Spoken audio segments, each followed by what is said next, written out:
2020, was it a good year for Red Dead Online? I mean, it was obviously better than in real life, but how the game changed during this year? What new content was added by Rockstar Games? Spoiler, not much, but looking back over the past year, I might actually say that Rockstar improved Red Dead Online a lot. Yes, I'm probably the last person who you would expect saying something like this, but I have to admit, overall they were doing fine. Yes, they could have done many things much better, and there is a lot of room for criticism, yet they were acting almost exactly as I wanted them to at the beginning of this year. Yes, it sounds super weird, but let me explain.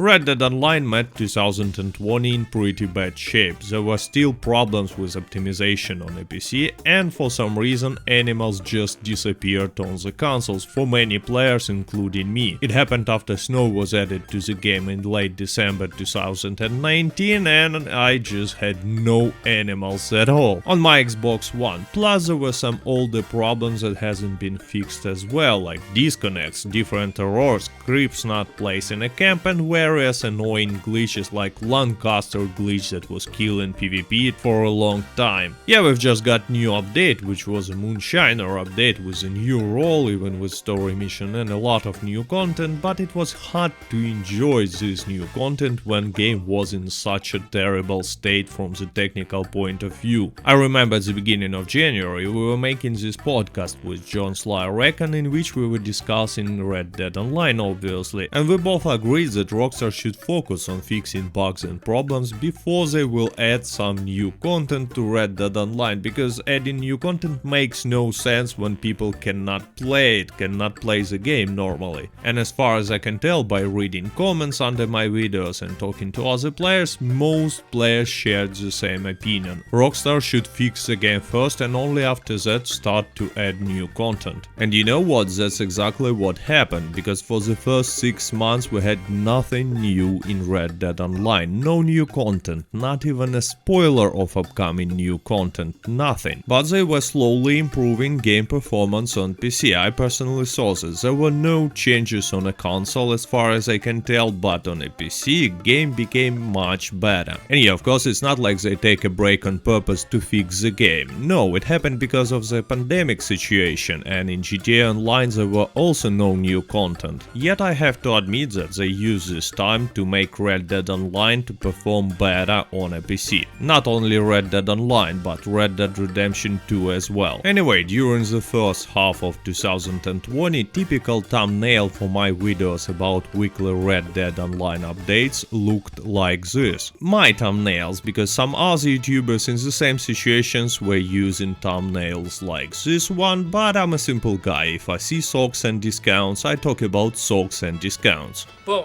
Roasted. But the worst part of this situation was the fact that Rockstar were not communicating to the community at all. It felt like they abandoned Red Dead Online completely. There was not a single word about future plans, upcoming updates or something like that. Nothing. Pure silence. And actually it was extremely annoying. I mean, I understand situation in the world is not simple, but at least talk to the community. Say it's okay, we are working from home, or maybe we are taking a break. Anything, something, stop ignoring your audience. At least that's how I felt at that moment. And anyway, at the beginning of July I saw few people actually posting clown faces under Rockstar tweets. I found that they call themselves Red Dead Clowns, and it's a movement that started not long time ago on Reddit. Either by Reddit moderator Magnar, who posted meme with a clown face, or by user Bloodlust by making clown face makeup in a real life after not getting any sort of update or even news. Anyway, the movement was really small, but it was there, and one day at the beginning of July Rockstar released weekly update with discounts for hairstyles and clothing. And to me it looked like they're trolling Red Dead Clowns, because they are like saying, okay, you want to be a clown? Here you go, make a clown outfit with a discount. And that's what I did. did. I've made a video on how to make a clown outfit in Red Dead Online. And also I had a plan on how to change the situation. I thought the following way. Rockstar don't care about any comments on Reddit, Twitter, YouTube or anywhere else. They don't care about YouTube videos, they just not watching them. But they might care about more traditional media, like gaming news websites. And by saying Rockstar here I mean people who are making decisions. So I thought that if we will make flash mobs with full lobbies of clowns in Red Dead Online on all the platforms, it might attract the attention of the media. And that's how we will deliver the message to the Rockstar, and the message was start communicating with us. Anyway, I've made a video about upcoming flash mob and also made this tweet asking other Red Dead Online YouTubers to join. But only Jowers97 actually replied to this tweet, and overall flash mob was not that massive that weekend. Yet we managed to get full lobby of clowns during my stream on a PC, and I've made a video with the best moments and uploaded it to YouTube and to Reddit as well, and it got extremely popular on the Reddit. It worked. We managed to get an attention from PC Gamer website and later all the major gaming websites. They were all talking about this, how Red Dead Online players are dressing up as clowns. All this news came out on 14th of July, and in 10 days we got an announcement from Rockstar, in which they were saying that pretty soon we will get big update in Red Dead Online. I honestly believe that it's just a coincidence, but in the newswire they were mentioning many times that they are listening to the community and care about players' requests, and actually that's not something that I saw in a Rockstar newswire before, so I think that clown movement has some sort of effect. Anyway, at the end of July, Red Dead Online received the Naturalist update, with a new role, legendary animals, new weapons and lots of cosmetics, but the most importantly, it fixed many problems, especially on consoles. Yeah, there were some new bugs as well, but overall game became much more playable. On the other hand, I believe that bugs and glitches should be fixed as soon as possible. There is no need to wait until the next big update to fix some game-breaking bugs, like the one with the animal spawns on a console, or even smaller but annoying bugs like Lancaster rapid fire glitch. Anyway, the Naturalist update itself was more like a content for high-level players who have a lot of money, and that's why I enjoyed it, because I'm a high-level player with a lot of money. Yes, we've got a lot of new cosmetics, including elephant rifle for example, because it's also cosmetics in my opinion, and overall it was a good update, but many players had a feeling that it's just not enough after 7 months of waiting. Plus, as usually there were some problems, like the problem with the legendary animal spawns. But wait, this one was fixed in a very weird way. At the end of August they reduced the amount of players in the sessions, and there were like almost private sessions at that time.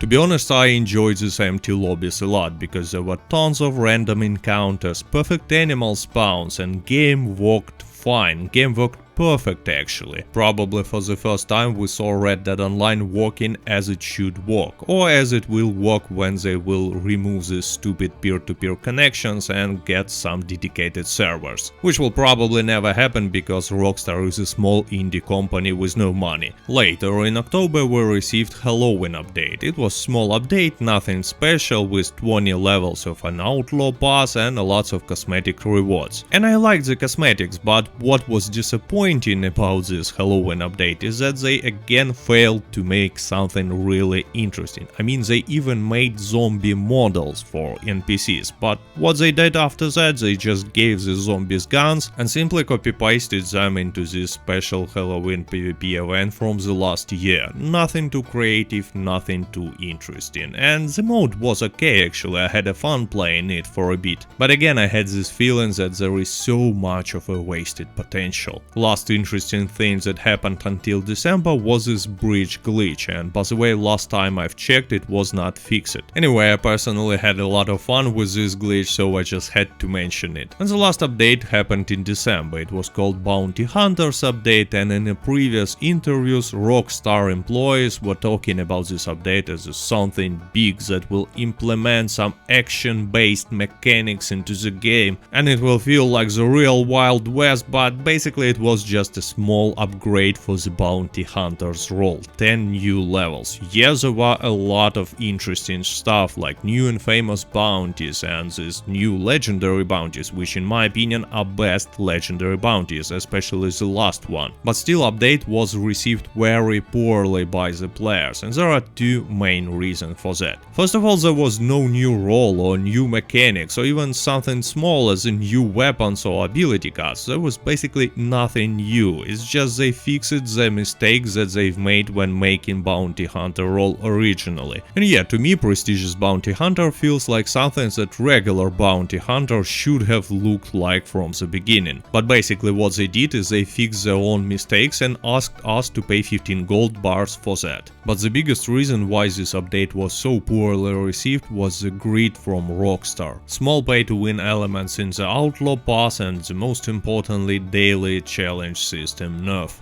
Yeah, they heavily reduced the amount of gold that you can make from daily challenges, and many people were really offended by this move. So overall, Bounty Hunters update was very controversial. On the one hand, it did some good changes and fixed the Bounty Hunter role, but on the other hand, it was heavily hated. And one last but really important thing that I have to mention. In December, Rockstar started to sell Red Dead Online as a standalone project. And in my opinion, it's a great move because it will definitely make the game more popular, especially considering the price, only $5. Yes, it's a price with a discount, it will cost $20 in the middle of February, but still, it will bring a lot of new players and maybe Red Dead Online will receive more attention from developers in the future. And I guess it's time for conclusion, for my super short review for Red Dead Online in 2020. It was okay, but I've expected for more.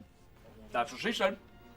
I mean, I just had to use this joke, you understand that, right? Anyway, yes, we haven't got too much of a new content and many problems are still unsolved, like the cheaters problem on a PC, but at least now there is a feeling that overall game is ready for the new content, for some real game-changing content. You know, properties, heists, Mexico, purchasable donkeys, stuff that all the players want. And last year the game was definitely not ready, because there is no point to add good content into a broken game. So overall, what Rockstar did for Red Dead Online in 2020 was not great, not terrible.